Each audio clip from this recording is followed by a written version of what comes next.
আজকে আমি পুঁই শাক দিয়ে চিংড়ি মাছ করব, চিংড়ি মাছের চটচটি করব পুঁই শাক দিয়ে। এই পুঁই শাক এখন আমি কাটে নিচ্ছি, ভালো করে পুঁই শাকটা কাটে নেই, ছুলতে হবে।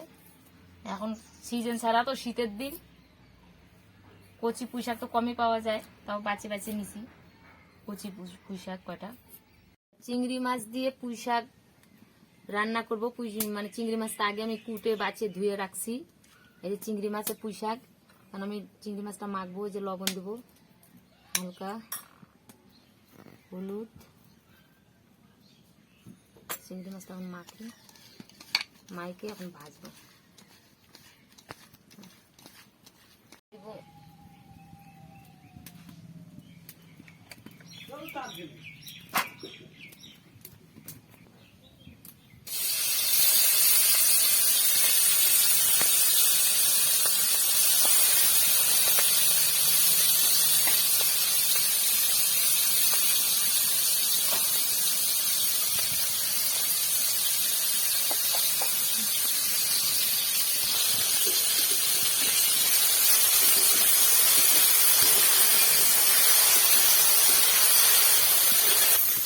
চিংড়ি মাছ ভাজা হয়ে গেছে, চিংড়ি মাছ আমি নামাবো।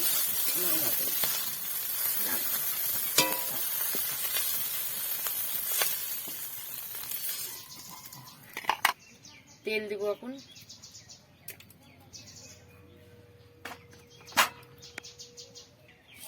হালকা একটু পাঁচফোড়ন সম্বাদ দেবো। এই পুঁই শাক দিলাম,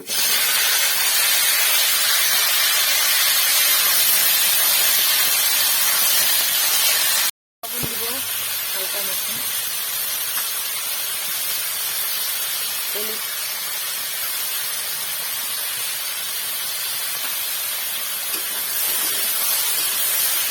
একটু জিরা সরষা যে হালকা বাইটে রাখছিলাম এটা দিচ্ছি,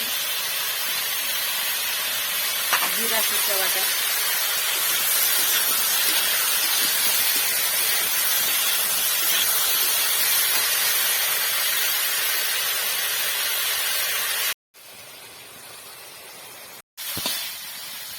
দেখি আলুটা, যে আলু সিদ্ধ নিচ্ছে,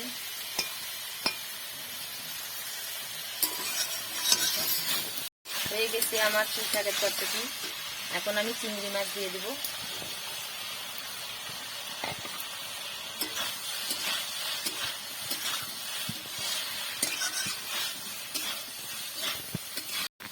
হয়ে গেছে আমার চটচটি, কত সুন্দর হচ্ছে পুঁই শাকের চটচটি। চটচটি নামাবো।